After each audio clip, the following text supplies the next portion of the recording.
नमस्कार।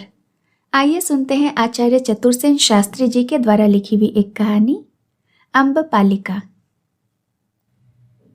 मुजफ्फरपुर से पश्चिम की ओर जो पक्की सड़क जाती है, उस पर मुजफ्फरपुर से लगभग 18-20 मील पर बसौड़ नाम का एक बिल्कुल छोटा सा गांव है, जिसमें 30-40 घर भूमिहार ब्राह्मणों के और कुछ क्षत्रियों के बच रहे हैं। इस गांव के चारों ओर कोसों तक खंडहर, टीले और पुरानी टूटी फूटी मूर्तियां ढेर की ढेर मिलती हैं, जो इस बात की स्मृति दिलाती हैं कि यहाँ कभी कोई बड़ा भारी समृद्धिशाली नगर बसा होगा। वास्तव में 2500 वर्ष पूर्व यहाँ एक विशाल नगर बसा था, जिसका नाम था वैशाली, और जो प्रबल प्रतापी लिच्छवी गणतंत्र के शासन में था।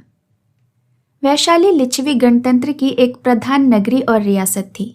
नगर व्यापारियों, जौहरियों, शिल्पकारों और भिन्न भिन्न प्रकार के देश विदेश के यात्रियों से परिपूर्ण था।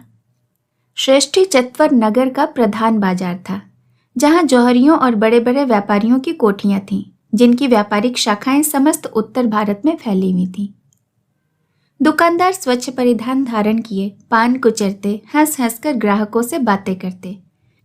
जौहरी पन्ना, मूंगा, मोती, पुखराज, हीरा और अन्य रत्नों की परीक्षा तथा लेन देन में व्यस्त रहते थे। निपुण कारीगर अनगढ़ रत्नों को सान चढ़ाते, स्वर्ण आभूषणों में रंगीन रत्न जड़ते और मोती गूंथते थे। गंधी लोग केसर के थैले हिलाते थे। चंदन के तेलों में भिन्न भिन्न सुगंध मिलाकर इत्र बनाए जाते और नागरिक उनका खुला उपयोग करते थे। रेशम और बहुमूल्य महीन मलमल के व्यापारियों की दुकानों पर बरगद और फारस के व्यापारी लंबे लंबे लबादे पहने भीड़ के भीड़ पड़े रहते थे। नगर की गली संकरी और तंग थी और उनमें गगनचुंबी अट्टालिकाएं थीं, जिनके अंधेरे तहखानों में इन धन कुबेरों का बड़ा भारी कोष और द्रव्य रखा रहता था। संध्या समय सुंदर श्वेत बैलों के रथों पर, जिन पर बढ़िया सुनहरा काम किया हुआ रहता था, नागरिक सैर करने राजपथ पर निकलते थे। इधर उधर हाथी झूमते हुए बढ़ा करते और उन पर अनेक अधिपति रत्नाभूषणों से सुसज्जित अपने दासों तथा शरीर रक्षकों से घिरे हुए चला करते थे। अभी दिन निकलने में देरी थी। पूर्व की ओर प्रकाश की आभा दिख पड़ रही थी, पर मार्ग में अंधेरा था। राजमहल के तोरण पर अभी भी प्रकाश जल रहा था। चारों ओर प्रतिहार पड़े सो रहे थे। उनमें से केवल एक भाला टेक कर खड़ा नींद में झूम रहा था। तोरण के इधर उधर कई कुत्ते पड़े सो रहे थे। धीरे धीरे दिन का प्रकाश फैलने लगा। राजवर्गी इधर से उधर आने जाने लगे। प्रतिहार रक्षी सेना का एक नवीन दल तोरण पर आ पहुंचा। उनमें से एक दंडधर ने आगे बढ़कर भाले के सहारे खड़े खड़े ऊँघते मनुष्य को पुकार कर कहा, महानामन, सावधान हो और घर जाकर विश्राम करो। महानामन ने सजग होकर अपने दीर्घकाय काया को और भी विस्तार करके एक जोर की अंगड़ाई ली और यह कहकर कि तुम्हारा कल्याण हो, वह अपना भाला धरती पर टेकता हुआ तीसरे तोरण की ओर बढ़ गया। पश्चिम की ओर पुराना प्रासाद और राजमहल का उपवन था, जिसकी देखरेख महानामन की सुपुर्द थी। यहीं उसकी छोटी सी कुटिया थी, जहां वह अपनी प्रौढ़ा पत्नी के साथ 17 वर्ष से एक रस आंधी पानी सर्दी गर्मी में रहता था। वह नींद में झूमता हुआ ऊँघ रहा था। अब भी प्रभात का प्रकाश धुंधला था। उसने अपने कुटी के पास एक कदली वृक्ष के नीचे आम्र कुंज में एक श्वेत वस्तु पड़ी रहने का भान किया। निकट जाकर देखा, एक नवजात शिशु स्वच्छ वस्त्रों में लिपटा अपना अंगूठा चूस रहा है। आश्चर्यचकित होकर महानामन ने शिशु को उठा लिया। देखा कन्या है। उसने अपनी स्त्री को बुलाकर उसे वह कन्या देकर कहा, देखो, आज इस प्रकार अपने जीवन की पुरानी साध मिटी। वह कन्या उस दरिद्र लिच्छवी महानामन के उस दरिद्रावास में शशिकला की भांति बढ़ने लगी। उसका नाम रखा गया अम्बपालिका। वैशाली से उत्तर पश्चिम 25 कोस पर एक छोटे से गांव में एक किनारे पर एक साधारण घर था। उसके द्वार पर एक वृद्ध प्रातःकाल बैठा दातून कर रहा था। पूर्व के द्वार पर पैरों की आहट सुनकर उसने पीछे की ओर देखा।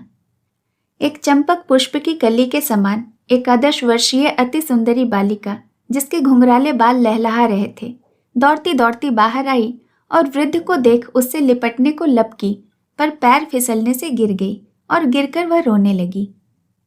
वृद्ध ने दातून फेंककर दौड़कर बालिका को उठाया, उसकी धूल झाड़ी। बालिका ने रोना रोकर कहा, बाबा, घर में आटा बिल्कुल नहीं है, हम लोग क्या खाएंगे? वृद्ध ने उसे गोद में उठाते हुए कहा, कुछ चिंता नहीं, मैं अभी गेहूं पिसवाने की व्यवस्था करता हूं। बालिका ने कहा, गेहूं का भी तो एक दाना नहीं है। वृद्ध क्षण भर अवाक रहा। उसने कहा, तब ठहर, मैं अभी शिकार मार कर लाता हूं। बालिका ने रोकर कहा, नहीं नहीं, मैं पक्षी का मांस नहीं खाऊंगी। वृद्ध महानामन लिच्छवी था और कन्या थी अम्बपालिका। वृद्ध की पत्नी का स्वर्गवास हुए 8 साल व्यतीत हो गए थे। उसके बाद कन्या की परिचर्या में बाधा पड़ती देख महानामन ने राज सेवा छोड़कर अपने ग्राम में आकर बालिका की सेवा शुश्रूषा अबाध रूप से करने का निश्चय कर लिया था।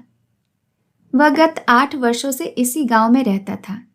अम्बपालिका को उसने इस तरह पाला जैसे पक्षी चुग्गा दे देकर अपने शिशु पक्षी को पालता है। परंतु खेद है, धीरे धीरे उसकी छोटी सी कमाई की क्षुद्र पूंजी यत्न से खर्च करने पर भी समाप्त हो ही गई, और फिर धीरे धीरे पत्नी की स्मृति स्वरूप 2-4 क्षुद्र आभूषण भी उधर गुहा में पहुंच गए। अब आज क्या किया जाए? अब तो आटा भी नहीं है, एक दाना गेहूं भी नहीं। वृद्ध के प्राणों की पुतली इस प्रश्न पर चिंतित हो रही है। यह और भी कष्ट का प्रश्न था, पर वृद्ध ने हंसकर कहा, अच्छा अच्छा, मैं अभी गेहूं लिए आता हूं। इतना कहकर वृद्ध ने बालिका के तड़ातड़ 3-4 चुंबन लिए और उसे गोद से उतारते उतारते 2 बूंद आंसू गिरा दिए। बालिका भीतर गई और वृद्ध चिंतामग्न बैठ गया। अंततः उसने एक बार फिर महाराज की सेवा में उपस्थित होकर पुरानी नौकरी की याचना करने का निश्चय किया। उसके बाहु का पौरुष तो थक चुका था, परंतु क्या किया जाए, कन्या का विचार सर्वोपरि था। फिर भी वृद्ध के अत्यंत गंभीर होने का यही एकमात्र कारण न था। लाख वृद्ध होने पर भी उसकी भुजा में बल था, बहुत था, पर उसकी चिंता थी बालिका का अप्रतिम सौंदर्य। सहस्राधिक बालिकाएं भी क्या उस पारिजात कुसुम तुल्य कुंद कलिका के समान थीं? किसी पुष्प में उतनी गंध, कोमलता और सौंदर्य था? उसे भय था कि राज नियमानुसार वह विवाह से वंचित करके कहीं नगर वैश्या न बना दी जाए, क्योंकि लिच्छवी गणतंत्र में यह कानून था कि राज्य की जो कन्या अत्यधिक सुंदरी होती थी उसे किसी एक पुरुष की पत्नी न होने दिया जाकर नागरिकों के लिए सुरक्षित रखा जाया करता था। वास्तव में इसी भय से महानामन राजधानी छोड़कर भागा था, जिससे किसी की दृष्टि उस बालिका पर न पड़े। पर अब उपाय न था। महानामन ने राजधानी में एक बार जाने का निश्चय किया। वैशाली की ओर जाने वाली सड़क पर वर्षा के कारण बड़ी कीचड़ हो रही थी। कहीं कहीं तो नालों का पानी कच्ची सड़क को तोड़कर सड़क पर नदी की तरह बह रहा था। अभी वर्षा हो चुकी थी। वृद्ध और उसकी पुत्री दोनों भीग गए थे, पर धीरे धीरे बढ़ते चले जा रहे थे। हवा बंद थी, गर्मी बढ़ गई थी और दूरस्थ पर्वतों की चोटियों में अस्त होते हुए सूरज को देख देख कर वृद्ध डर रहा था। निकट किसी बस्ती के चिन्ह न थे। यदि कहीं चौपट अंधेरा हो गया तो कहाँ रात कटेगी, बच्ची क्या खाएगी? यही वृद्ध के भय का कारण था। वह लाठी टेकता टेकता धीरे धीरे आगे बढ़ रहा था। वह स्वयं थक गया था और बालिका तो क्षण क्षण में विश्राम की इच्छा प्रकट कर रही थी। बालिका ने कहा, पिता, अब मैं और नहीं चल सकती। मेरे पैरों को देखो, लहू बह रहा है, वे फट गए हैं। वृद्ध ने स्नेह से उसे चुमकार कर कहा, बस अब थोड़ी दूर और, निकट ही किसी गांव या बस्ती मिलने पर ठहरने की सुविधा होगी। पर बालिका और कुछ पग चलकर मार्ग में ही एक ऊंची जगह पर बैठ गई। वृद्ध भी निरुपाय हो पास ही बैठ गया। अंधकार ने चारों ओर से उन्हें घेर लिया। सहसा बालिका ने चौंक कर कहा, पिताजी, देखो, घोड़ों की टाप का शब्द सुनाई दे रहा है। बुढ़े ने उठकर दूर तक दृष्टि करके देखा। सड़क के निकट एक घना सेमल का वृक्ष था, जिसके नीचे घोर अंधकार था। वृद्ध कन्या का हाथ पकड़कर वहीं जा छिपा।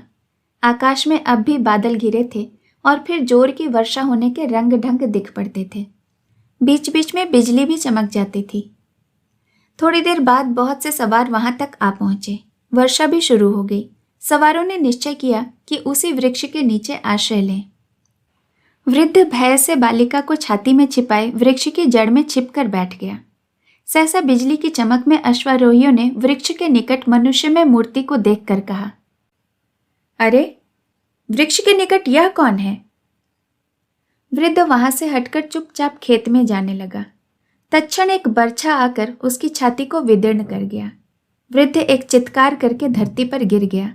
बालिका जोर से चिल्ला उठी। अश्वारोही दल ने निकट जाकर देखा, मृत पुरुष वृद्ध है और निशस्त्र है। पर कन्या को देखते ही बर्छा फेंकने वाले सवार ने कहा, वाह, बूढ़े को मारकर रत्न मिला, इसमें किसी का साझा नहीं है। बालिका भय और शोक से चिल्ला उठी। अश्वारोही ने उसकी परवाह न करके उसे घोड़े पर रख लिया और वे आगे बढ़े। वैभवशालिनी वैशाली का जो श्रेष्ठी चत्वर नामक बाजार था, उसके उत्तर कोण पर एक विशाल प्रासाद, जिसके गुंबजों का प्रकाश रात्रि को गंगा पार से भी दिखता था। बाहर का सिंहद्वार विशाल पत्थरों द्वारा बनाया गया था, जिसे उठाना या जोड़ना दैत्यों का ही काम हो सकता था। पर पत्थरों पर स्थापत्य कला और शिल्प की सूक्ष्म बुद्धि खर्च की गई थी। ड्योढ़ी पर गहरा रंग किया हुआ था और ऊंचे मरहबदार फाटक पर फूलों की गुथी हुई सुंदर मालाएं लटक रही थीं। पहले आंगन में प्रवेश करने पर श्वेत अट्टालिकाओं की पंक्ति दिख पड़ती थी। उनकी दीवारों पर कांच की तरह चमकदार श्वेत प्लास्टर किया गया था। सीढ़ियों पर भिन्न भिन्न प्रकार के खुदरंग बहुमूल्य पत्थर लगे थे और खिड़कियों में बिल्लौर के किवाड़ थे, जिनमें श्रेष्ठी चत्वर की बाहर बैठे ही बैठे दिख पड़ती थी।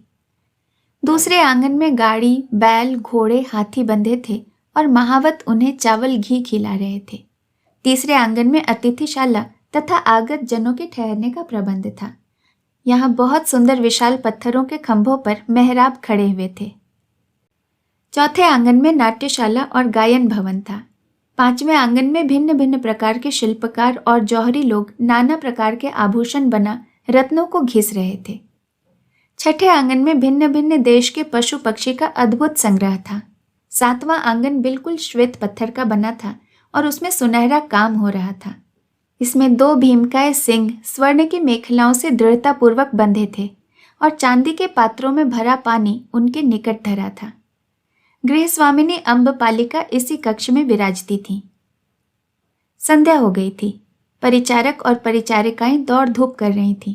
कोई सुगंधित जल आंगन में छिड़क रही थीं, कोई धूप जलाकर भवन को सुवासित कर रही थीं, कोई सहस्र दीप गुच्छ में सुगंधित तेल डालकर प्रकाशित करने में व्यस्त थीं। बहुत से माली तोरण और आलिंद पर ताजे पुष्पों के गुलदस्ते और मालाओं को सजा रहे थे। आलिंद में दंडधर अपने अपने स्थानों पर भाला टेक स्थिर भाव से खड़े थे। द्वारपाल तोरण पार अपने द्वार रक्षक दल के साथ सशस्त्र उपस्थित था। क्षण भर बाद प्रासाद भांति भांति के रंगीन प्रकाशों से जगमगा उठा। भांति भांति के रंगीन फव्वारे चलने लगे और उन पर प्रकाश का प्रतिबिंब इंद्रधनुष की बहार दिखाने लगा। धीरे धीरे प्रतिष्ठित नागरिक, कोई पालकी में, कोई रथ पर, कोई हाथी पर चढ़कर प्रथम तोरण पार आने लगे। परिचारक गण दौड़ दौड़कर अतिथियों को सादर उतारकर भीतरी आलिंद में पहुंचाने तथा उनकी सवारियों की व्यवस्था करने लगे। हाथी, घोड़े, रथ, पालकी आदि वाहनों का तांता लग गया। उनकी भीड़ से बाहर का विशाल प्रांगण भर गया।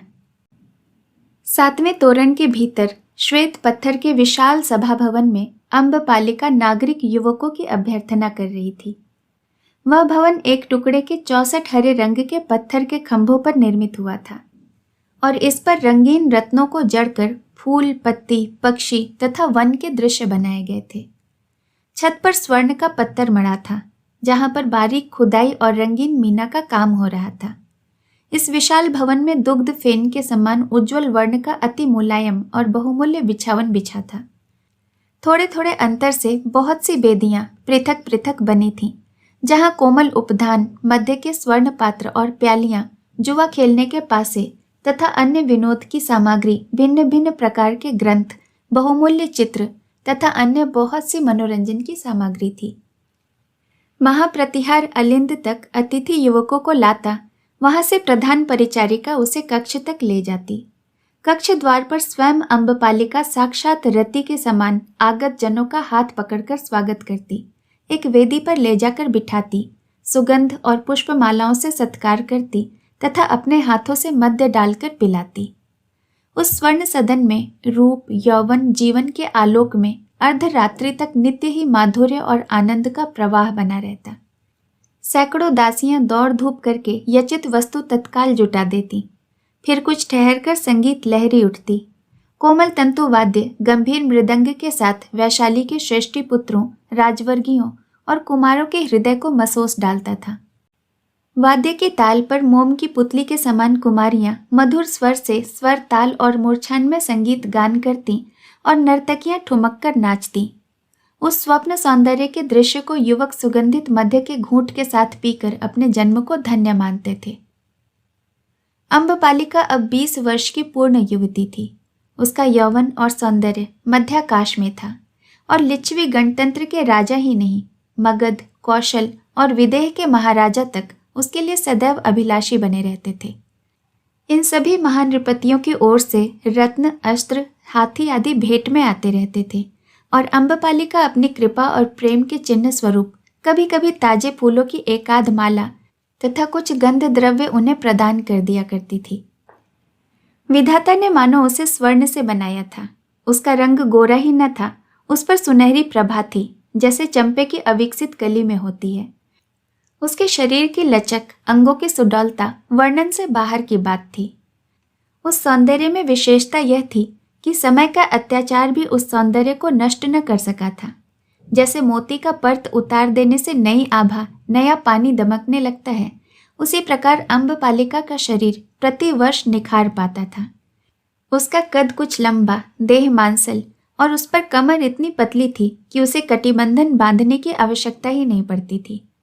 उसके अंग प्रत्यंग चैतन्य थे, मानो प्रकृति ने उन्हें नृत्य करने और आनंद भोग करने को ही बनाया था। उसके नेत्रों में सूक्ष्म लालसा की झलक और दृष्टि में गजब की मदिरा भर रही थी। उसका स्वभाव सतेज था। चितवन में दृढ़ता, निर्भीकता, विनोद और स्वेच्छाचारिता साफ झलकती थी। उसे देखते ही आमोद प्रमोद की अभिलाषा प्रत्येक पुरुष के हृदय में उत्पन्न हो जाती थी। जैसा कि कहा जा चुका है, उसकी रंगत पर एक सुनहरी झलक थी। गाल कोमल और गुलाबी थे, होठ लाल और उत्फुल्ल थे, मानो कोई पका हुआ रसीला फल चमक रहा हो। उसके दांत हीरे की तरह स्वच्छ, चमकदार और अनार की पंक्ति की तरह सुडौल, कुछ पिन और अनिदार थे। नाक पतली, गर्दन हंस जैसी, कंधे सुडौल, बाहु मृणाल जैसी। सिर के बाल काले, लंबे, घुंघराले तथा रेशम से भी मुलायम थे। आंखें काली और कटीली, अंगुलियां पतली और मुलायम थी। उन पर उसके गुलाबी नाखूनों की बड़ी बहार थी। पैर छोटे और सुंदर थे। जब वह ठसक के साथ उठकर खड़ी होती तो लोग उसे एक टक देखते रह जाते थे। उसकी भुजाओं और देह का पूर्व भाग सदा खुला रहता था। वैशाली में बड़ी भारी बेचैनी पड़ गई। अश्वारोही दल के दल नगर के तोरण से होकर नगर के बाहर निकल रहे थे। प्रतिहार लोग किसी को न बाहर निकलने देते थे, न भीतर घुसने देते थे। तोरण के इधर उधर बहुत से नागरिक सेना का यह अकस्मात प्रस्थान देख रहे थे। एक पुरुष ने पूछा, क्यों भाई, जानते हो यह सेना कहाँ जा रही है? उसने कहा, न, ये तो कोई नहीं जानता। अश्वारोही दल निकल गया। पीछे कई सेना नायक धीरे धीरे परामर्श करते चले गए। क्षण भर में संवाद फैल गया। मगध के प्रतापी सम्राट शिशुनाग वंशी बिंबसार ने वैशाली पर चढ़ाई की है। गंगा के दक्षिण छोर पर दुर्जय मगध सेना दृष्टि के उस छोर से इस छोर तक फैली हुई थी। इस सेना में 10,000 हाथी, 50,000 अश्वारोही और 5 लाख पैदल थे। अश्वारोही के लिच्छवी गणतंत्र का प्रताप भी साधारण न था। गंगा के उत्तर कोण पर देखते देखते सैन्य समूह एकत्रित हो गया। लिच्छवियों के पास 8,000 हाथी, 1 लाख अश्वारोही और 6 लाख पैदल थे। 3 दिनों तक दोनों दल आमने सामने डटे रहे। तीसरे दिन लिच्छवी लोगों ने देखा उस पार डेरों की संख्या कम हो गई है। निपुण सहस्रों सैनिक घाट से पार आने की तैयारी कर रहे हैं, यह समझने में देर न लगी। दोपहर होते होते मगध सेना गंगा पार करने लगी। लिच्छवी सेना चुपचाप खड़ी रही। जो ही कुछ सेना भूमि पर पांव रखी, त्यों ही वैशाली की सेना जय जयकार करते हुए बढ़ी, मानो सहस्र उल्कापात हुए हों। मेघ संघर्षण की तरह घोर गर्जना करके दोनों सेनाएं भिड़ गईं। मगध सेना की गति रुक गई। बाण, बर्छे और तलवारों की प्रलय मच गई। उस दिन दिन भर संग्राम रहा। सूर्यास्त देख दोनों सेनाएं पीछे की ओर फिरी। 2 मास से नगर का घेरा जारी है। बीच बीच में युद्ध हो जाता है। कोई पक्ष निर्बल नहीं होता। नगर की 3 दिशाएं मगध शिविर से घिरी हैं। बीच में जो सबसे बड़ा डेरा है, उसके ऊपर सोने के गरुड़ ध्वज अस्त होते सूर्य की किरणों से अग्नि की तरह चमक रहा है। उसके आगे स्वर्ण पीठ पर एक गौर वर्ण सम्राट विराजमान है। निकट 1-2 विश्वासी पार्षद हैं। सम्राट अति सुंदर, बलिष्ठ और गंभीर मूर्ति है। नेत्रों में तेज और स्नेह, दृष्टि में वीरत्व और औदार्य तथा प्रतिभा में अदम्य तेज प्रकट हो रहा है। सम्राट आधे लेटे हुए कुछ मंत्रणा कर रहे हैं। एक कर्णिक नीचे बैठा उनके आदेशानुसार लिखता जा रहा है। एक दंडधर ने आगे बढ़कर पुकार कर कहा, महानायक, युवराज भट्टारक पादिये गोपाल देव तोरण पर उपस्थित हैं। सम्राट ने चौंक कर उधर देखा और भीतर बुलाने का संकेत किया। साथ ही कर्णिक और मंत्री को विदा किया। गोपाल देव ने तलवार म्यान से खींचकर शीश से लगाई और फिर विनम्र निवेदन किया, महाराजा धीराज की आज्ञानुसार सब व्यवस्था ठीक है। देवश्री पधारने का कष्ट करें। सम्राट के नेत्रों में प्रफुल्लता उत्पन्न हो गई। वे उठकर वस्त्र पहनने के लिए पट मंडप में घुस गए। वैशाली के राजपथ जनशून्य थे। 2 प्रहर रात्रि जा चुकी थी। युद्ध के आतंक ने नहर के उल्लास को मूर्छित कर दिया था। कहीं कहीं प्रहरी खड़े उस अंधकारमयी रात्रि के भयानक भूत से प्रतीत होते थे। धीरे धीरे 2 मनुष्य मूर्तियां अंधकार का भेदन करती हुई वैशाली के गुप्त द्वार के निकट पहुंची। एक ने द्वार पर आघात किया। भीतर से प्रश्न हुआ, संकेत? मनुष्य मूर्ति ने कहा, अभिनय। हल्की चित्कार करके द्वार खुल गया। दोनों मूर्तियां भीतर घुसकर राजपथ छोड़ अंधेरी गलियों की अट्टालिकाओं की परछाई में चिपती चिपती आगे बढ़ने लगी। एक स्थान पर प्रहरी ने बाधा देकर पूछा, कौन? एक व्यक्ति ने कहा, आगे बढ़कर देखो। प्रहरी निकट आया। हठात दूसरे व्यक्ति ने उसका सिर धड़ से जुदा कर दिया। दोनों फिर आगे बढ़े। अम्बपालिका के द्वार पर अंततः उनकी यात्रा समाप्त हुई। द्वार पर एक प्रतिहार मानो उनकी प्रतीक्षा कर रहा था। संकेत करते ही उसने द्वार खोल दिया और आगंतुक गण को भीतर लेकर द्वार बंद कर लिया। आज इस विशाल राजमहल सदृश भवन में सन्नाटा था। न रंग बिरंगी रोशनी, न फव्वारे, न दास दासी गणों की दौड़ धूप। दोनों व्यक्ति चुपचाप प्रतिहार के साथ जा रहे थे। 7वें आलिंद को पार करने पर देखा एक और मूर्ति एक खंभे के सहारे खड़ी है। उसने आगे बढ़कर कहा, इधर से पधारिए श्रीमान। प्रतिहार वहीं रुक गया। नवीन व्यक्ति स्त्री थी और वह सर्वांग काले वस्त्र से ढकी हुई थी। दोनों आगंतुक कई प्रांगण और आलिंद पार करते हुए कुछ सीढ़ियां उतरकर एक छोटे से द्वार पर जा पहुंचे, जो चांदी का था और जिस पर अतिशय मनोहर जाली का काम हो रहा था, और उसी जाली में से छन छन कर रंगीन प्रकाश बाहर पड़ रहा था। द्वार खोलते ही देखा एक बहुत बड़ा कक्ष भिन्न भिन्न प्रकार के सुख सामग्रियों से परिपूर्ण था। यद्यपि उतना बड़ा नहीं जहां नागरिक जनों का प्रायः स्वागत होता है, परंतु सजावट की दृष्टि से इस कक्ष के सम्मुख उसकी गणना नहीं हो सकती। यह समस्त भवन श्वेत और काले पत्थरों से बना था और सर्वत्र ही सुनहरी पिच्चीकारी का काम हो रहा था। उसमें बड़े बड़े बिल्लौर के अठपहलू अमूल्य खंभे लगे थे, जिसमें मनुष्य का हूबहू प्रतिबिंब सहस्रों की संख्याओं में दिखता था। बड़े बड़े और भिन्न भिन्न भावपूर्ण चित्र टंगे थे। सहस्र दीप गुच्छों में सुगंधित तेल जल रहा था। समस्त कक्ष भीनी सुगंध से महक रहा था। धरती पर एक महामूल्यवान रंगीन बिछावन था, जिस पर पैर पड़ते ही हाथ भर पांव धस जाता था। बीचों बीच एक विचित्र आकृति की 16 पहलू सोने की चौकी पड़ी थी, जिस पर मोर पंख के खंभों पर मोतियों की झालर लगाकर चंदेवा तन रहा था और पीछे रंगीन रेशम के पर्दे लटक रहे थे, जिसमें ताजे पुष्पों का श्रृंगार बड़ी सुघड़ाई से किया गया था। निकट ही छोटी सी रत्नजड़ित तिपाई पर मध्य पात्र और पन्ने का बड़ा सा पात्र धरा हुआ था। हठात सामने का पर्दा उठा और उसमें वह रूप राशि प्रकट हुई जिसके बिना अलिंद शून्य हो रहा था। उसे देखते ही आगंतुक गण में से एक तो धीरे धीरे पीछे हटकर कक्ष के बाहर हो गया, दूसरा व्यक्ति स्तंभित सा खड़ा रहा। अम्बपालिका आगे बढ़ी। वह बहुत महीन श्वेत रेशम की पोशाक पहने हुए थी। वह इतनी बारीक थी कि उसके आर पार साफ दिख रहा था। उसमें से छनकर उसके सुनहरे रंग की रंगत अपूर्व छटा दिखा रही थी। पर यह कमर तक ही था। वह चोली या कोई दूसरा वस्त्र नहीं पहनी थी, इसलिए उसकी कमर के ऊपर के अंग प्रत्यंग साफ दिख पड़ते थे। विधाता ने उसे किस क्षण में गढ़ा था? हमारी तो यही धारणा है कि कोई चित्रकार न तो वैसा चित्र ही अंकित कर सकता था, न ही कोई मूर्तिकार वैसी मूर्ति बना सकता था। उस भुवन मोहिनी की छटा आगंतुक के हृदय को छेद कर पार हो गई। गहरे काले रंग के बाल उस उज्जवल और स्निग्ध कंधों पर लहरा रहे थे। स्फटिक के समान चिकने मस्तक पर मोतियों का गुंधा हुआ आभूषण अपूर्व शोभा दिखा रहा था। उसकी काली और कटीली आंखें, तोते के समान नुकीली नाक, बिंब फल जैसे उदर ओठ और अनार दाने के समान उज्जवल दांत, गोरा और गोल चिबुक बिना ही श्रृंगार, अनुराग और आनंद बिखेर रहा था।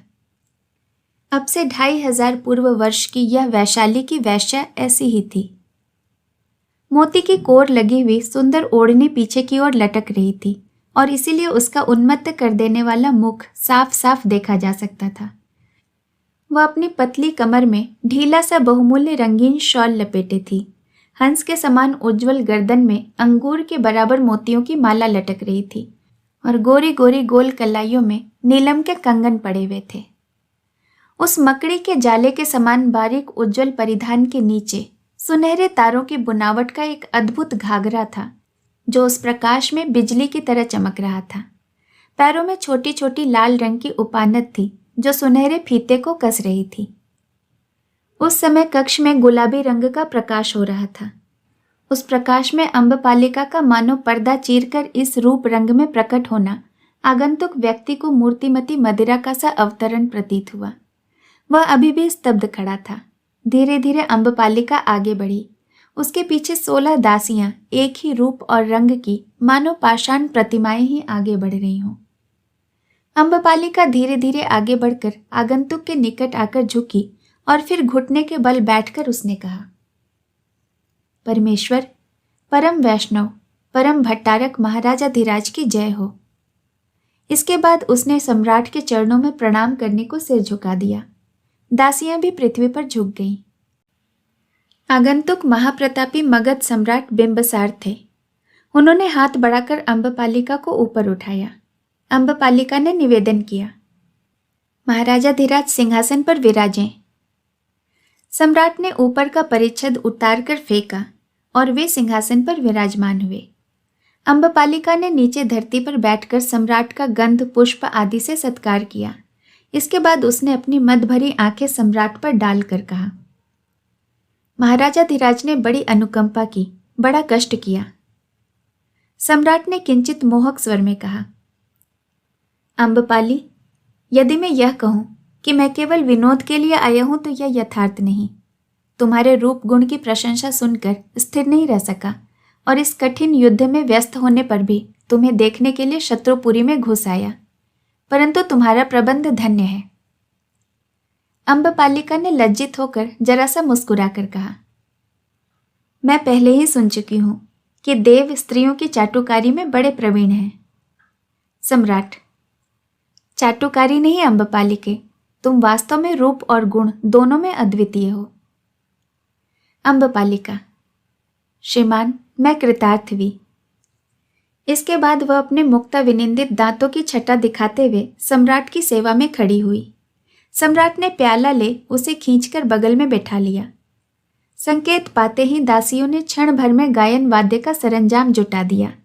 कक्ष संगीत लहरी में डूब गया और उस गंभीर निस्तब्ध रात्रि में मगध के प्रतापी सम्राट उस एक वैश्या पर अपने साम्राज्य को भूल बैठे। 1 वर्ष बीत गया। प्रतापी लिच्छवी राज मगध साम्राज्य के आगे मस्तक नत करने को बाध्य हुए। अब वैशाली में उमंग न थी। अम्बपालिका का द्वार सदैव बंद रहता था। द्वार पर कड़ा पहरा था। कोई व्यक्ति उसे देख नहीं सकता था, न ही उससे मिल सकता था। उसके बहुत से युवक मित्र उस युद्ध में निहित हुए थे, पर जो बच रहे थे वे आम्रपाली के इस परिवर्तन पर आश्चर्यचकित थे। वे किसी भी तरह उसका साक्षात न कर सकते थे। दूर दूर तक यह बात फैल गई थी। अम्बपालिका के सहस्रावधि वेतन भोगी दास दासी, सैनिक और अनुचरों में से केवल 2 व्यक्ति थे जो अम्बपालिका को देख सकते थे और उससे बात कर सकते थे। एक प्रधान परिचारिका यूथिका, दूसरा एक वृद्ध दंडधर जिसे भीतर बाहर सर्वत्र आने जाने की स्वतंत्रता थी। सम्राट का आगमन केवल इन्हीं दोनों को मालूम था और वे दोनों ही इस रहस्य को भी जानते थे कि अम्बपालिका को सम्राट से गर्व है। यथा समय पुत्र प्रसव हुआ। यह रहस्य भी केवल इन्हीं 2 व्यक्तियों पर प्रकट हुआ और वह पुत्र उसी दंडधर ने गुप्त रूप से राजधानी ले जाकर मगध सम्राट की गोद में डाल दिया।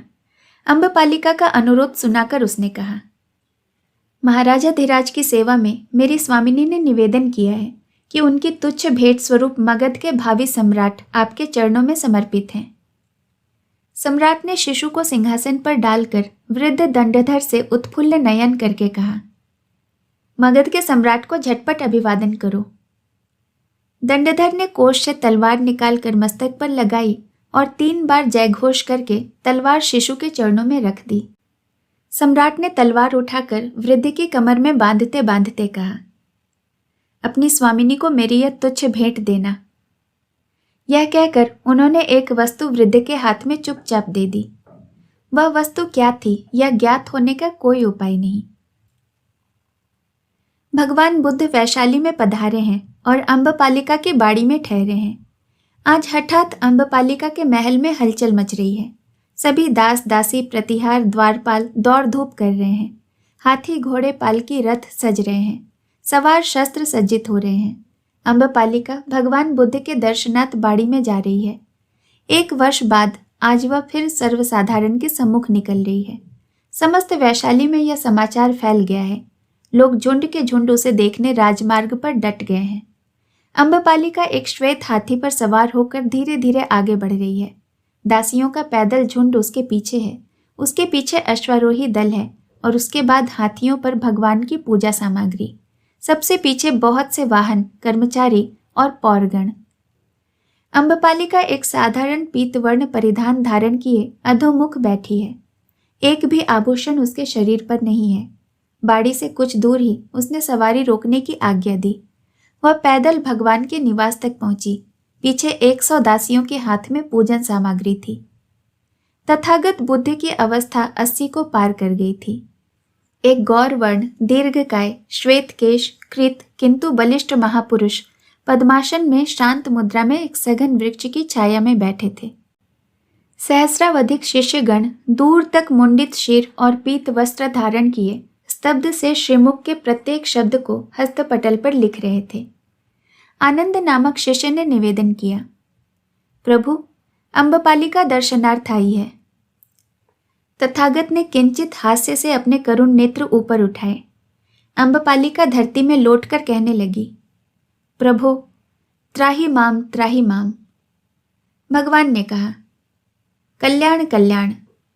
आनंद ने कहा, उठो अम्बपाली, महाप्रभु प्रसन्न हैं। अम्बपाली ने यथाविधि भगवान का अर्धदान पाद मधुपर्दक से पूजन किया और चरण रज नेत्रों में लगाई। फिर हाथ बांधकर सम्मुख खड़ी हो गई।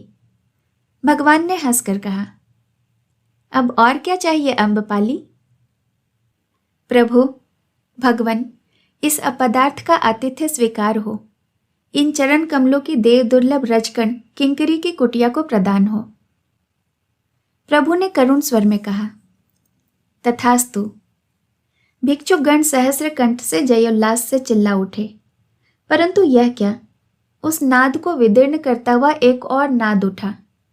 भगवान ने पूछा, आनंद, यह क्या है? प्रभु लिच्छवी राजवर्ग और आमत्य वर्ग श्रीपाद पद्म के दर्शन के लिए आ रहे हैं। प्रभु हंस पड़े। अम्बपालिका हट गई।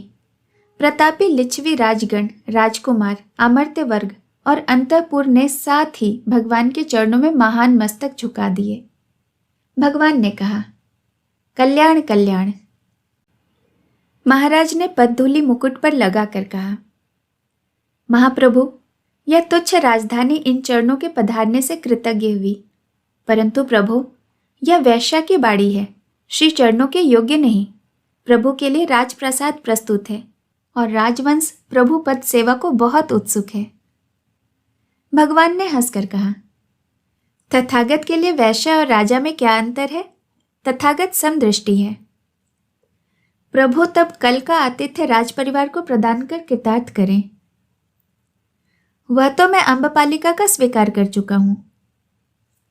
राजा निरुत्तर हो गए। वे फिर प्रणाम कर लौटे। कुछ श्वेत वस्त्र धारण किए थे, कुछ लाल और कुछ आभूषण पहने थे। अम्बपालिका रथ में बैठकर लौटी। उसने आज्ञा दी, मेरा रथ लिच्छवी महाराजाओं के बराबर हाको, उनके पहिए के बराबर मेरा पहिया, उनके धुरे के बराबर मेरा धुरा और उनके घोड़े के बराबर मेरा घोड़ा रहे। लिच्छवियों ने देखकर क्रोध मिश्रित आश्चर्य से पूछा, अम्बपालिके, यह क्या बात है? तू हम लोगों के बराबर अपना रथ हाँक रही है? उसने उत्तर दिया, हे प्रभु, मैंने तथागत और उनके शिष्य वर्ग को भोजन का निमंत्रण दिया है, वह उन्होंने स्वीकार किया है। उन्होंने कहा, हे अम्बपालिके, हमसे 1,00,000 स्वर्ण मुद्रा ले और यह भोजन हमें कराने दे। मेरे प्रभु, यह संभव नहीं। तब 100 ग्राम ले और यह निमंत्रण हमें बेच दे। नहीं स्वामी, कदापि नहीं। तो आधा राज्य ले ले और यह निमंत्रण हमें दे दे। हे प्रभु, आप तो एक तुच्छ भूखंड के स्वामी हैं, पर यदि समस्त भूमंडल के चक्रवर्ती होते और अपना समस्त साम्राज्य मुझे दे भी देते, तो भी मैं ऐसी कीर्ति जेवनार को नहीं बेच सकती थी। लिच्छवी राजाओं ने तब अपना हाथ पटक कर कहा, हाय, अम्बपालिका ने हमें पराजित कर दिया। अम्बपालिका हमसे बढ़ गई। अम्बपालिके, तब तुम स्वच्छंदता से हमारे आगे रथ हाँको। अम्बपालिका ने रथ बढ़ाया। गर्द का एक तूफान पीछे रह गया। 10 सहस्र भिक्षुओं के साथ भगवान बुद्ध ने अम्बपालिका के प्रासाद को आलोकित किया। वैशाली के राजमार्ग में नगर के प्राणी आ जुटे थे। महापुरुष बुद्ध और उनके वीतरागी भिक्षु भूमि पर दृष्टि दिए पैदल धीरे धीरे आगे बढ़ रहे थे। नगर के श्रेष्ठीगण दुकानों से उठ उठकर मार्ग की भूमि को भगवान के चरण रखने से पूर्व अपने उत्तरीय से झाड़ रहे थे। कोई नागरिक भीड़ से निकलकर पथ पर अपने बहुमूल्य शॉल बिछा रहे थे। महाप्रभु बिना कुछ कहे एक रस धीरे धीरे आगे बढ़ रहे थे। वह महान सन्यासी, प्रबल वीतरागी, महाप्राण वृद्ध पुरुष श्रेष्ठ जय जयकार की प्रचंड घोषणा से जरा भी विचलित नहीं हो रहा था। उसकी दृष्टि मानो पृथ्वी में पाताल तक घुस गई थी और स्त्रियां झरोखों से खील और पुष्प वर्षा कर रही थीं। अम्बपालिका का तोरण आते ही 4 दंडधरों ने दौड़कर पथ पर कौशेय बिछा दिया। द्वार में प्रवेश करने पर सर्वत्र कौशेय बिछा था। अनगिनत कर्मचारी भिक्षुगण के सम्मानार्थ दौड़ गए। पीत वसनधारी मुंडित भिक्षु नक्षत्रों की तरह उस विशाल प्रांगण में महाजन समूह में चमक रहे थे। अतिथिशाला में भगवान के पहुंचते ही अम्बपालिका ने 200 दासियों के साथ स्वयं आकर तथागत के चरणों में सिर झुकाया और वहां से अपने अंचल से पथ की धूल झाड़ती हुई प्रभु को भीतरी आलिंद तक ले गई। इस समय प्रभु के साथ केवल आनंद चल रहे थे। प्रांगण के मध्य में एक चंदन की चौकी पर शुद्ध आसन बिछा था। अम्बपालिका के अनुरोध पर प्रभु वहां विराजमान हुए। अम्बपालिका ने अर्धपाद दान करके भोजन प्रस्तुत करने की आज्ञा मांगी। आज्ञा मिलते ही अम्बपालिका स्वयं स्वर्ण थाल में भोजन ले आई। उसमें अनेक प्रकार के चावल और रोटियां थीं। अम्बपालिका सेवा में करबद्ध खड़ी रही।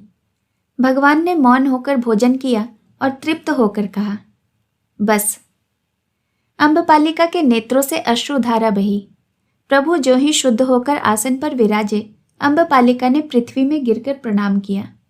भगवान ने कहा, अम्बपालिका, अब और तेरी क्या इच्छा है? प्रभु, एक तुच्छ भिक्षा प्रदान हो।